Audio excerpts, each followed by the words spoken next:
Across history, empires rarely fall in a single violent instant. They do not collapse like stones struck by lightning, but like structures slowly hollowed from within, until the surface can no longer hide the emptiness underneath.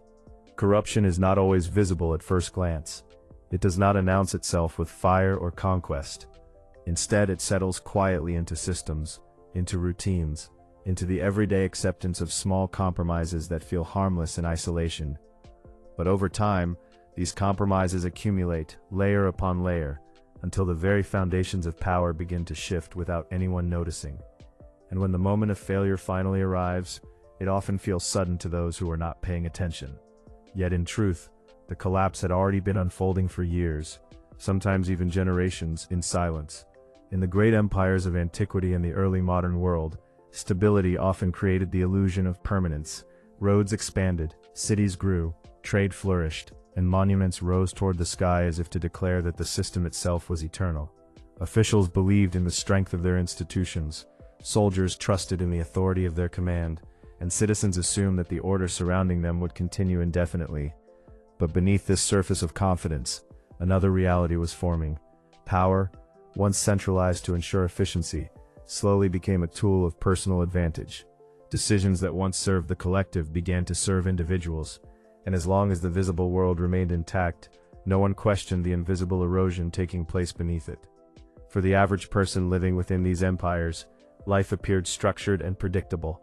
Markets opened at dawn, taxes were collected with routine precision, and the presence of authority was felt in every corner of society. There were festivals, public works, and moments of collective pride that reinforced the belief in a functioning civilization. People adapted to the systems around them, finding ways to survive and even prosper within the boundaries set by those in power. Yet beneath this surface of normality, subtle changes were already reshaping the experience of daily life.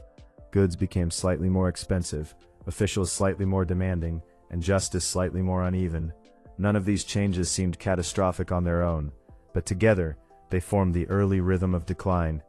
The first signs of corruption rarely appear as dramatic betrayal. Instead, they manifest as small distortions in expectation, a decision delayed, a law interpreted differently depending on influence, a favor exchanged quietly in the shadows of administration. Over time, these small distortions begin to replace clarity with ambiguity. Citizens no longer know whether outcomes are determined by merit or by connection. Trust in systems begins to weaken, not through collapse, but through uncertainty. And when uncertainty becomes normalized, corruption no longer needs to hide. It becomes part of the structure itself, woven into the expectations of how power operates. By the time societies recognize this shift, reversing it has already become significantly more difficult. As administrative structures expand, so too do opportunities for manipulation. Layers of bureaucracy originally designed to maintain order begin to create distance between decision and consequence. Information flows through multiple hands before reaching authority, and each layer introduces potential for alteration or delay. In this environment, corruption does not require force, it requires access. Those positioned between policy and execution gain quiet influence over outcomes, and with that influence comes temptation. Small advantages accumulate into systemic advantage, and soon entire networks form around the extraction of value from the system itself. What once served the empire begins to serve those who navigate its complexity most effectively. Within the ruling class, corruption often evolves from opportunity into expectation. Wealth and influence begin to concentrate in smaller circles, where loyalty is exchanged not for service, but for protection and advancement. Public responsibility becomes secondary to private gain. Lavish displays of wealth contrast sharply with the growing strain experienced by the broader population. Yet these disparities are often rationalized, justified as necessary for stability or tradition. Over time, moral boundaries shift. What was once considered unacceptable gradually becomes standard practice, and as these norms change, the idea of accountability slowly fades from the center of governance, replaced by a system that protects itself rather than the society it governs. Taxation, the lifeblood of imperial structure, becomes another instrument of distortion. In theory, it sustains infrastructure, military strength, and public order. In practice, it becomes increasingly fragmented by diversion and misuse. Local administrators extract additional layers of unofficial fees, while central authorities struggle to account for diminishing returns. The burden falls disproportionately on those least able to resist it, increasing resentment among the population. As pressure builds from below and extraction intensifies from above, the economic balance of the empire begins to shift. Productivity declines, not from lack of ability, but from lack of incentive. When people no longer trust that their contribution returns as stability, the system begins to lose its internal energy.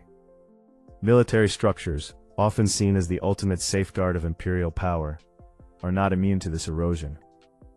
Resources allocated for defense are gradually reduced or misdirected. Positions within the military become influenced by status, rather than competence.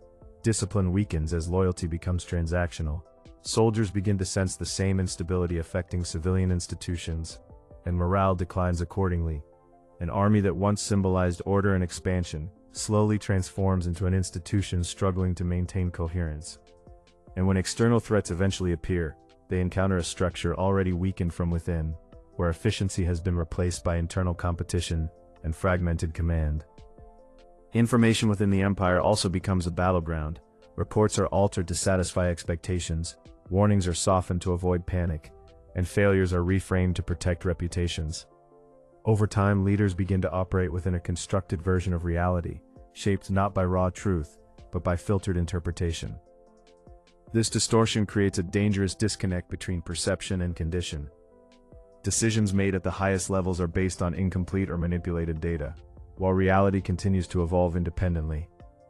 By the time contradictions become undeniable, the gap between understanding and truth has widened beyond easy correction. And yet within the system itself, incentives still favor preservation of appearances over confrontation of reality. Eventually a triggering pressure emerges. It may come in the form of economic shock, external invasion, environmental strain, or internal rebellion. But the cause is less important than the condition it reveals. When the first major stress test arrives, the underlying weaknesses become impossible to ignore. Supply chains falter, authority disputes intensify, and coordination breaks down across regions.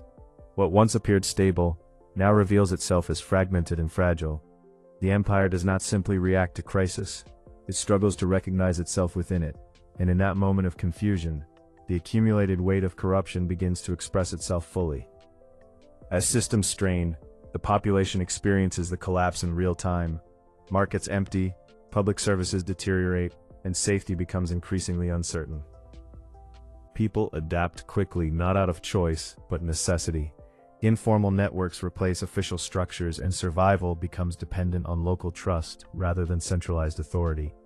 In cities and rural regions alike, the presence of the empire becomes less visible, even as its absence becomes more impactful. The structure that once organized life begins to dissolve into fragmented survival mechanisms, each responding to immediate pressure without coordination from above. Famine, inflation, or resource scarcity often accelerates this breakdown.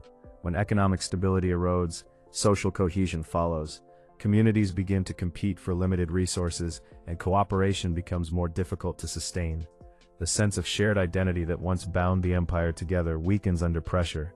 In its place emerges fragmentation, where loyalty shifts from institution to immediate group.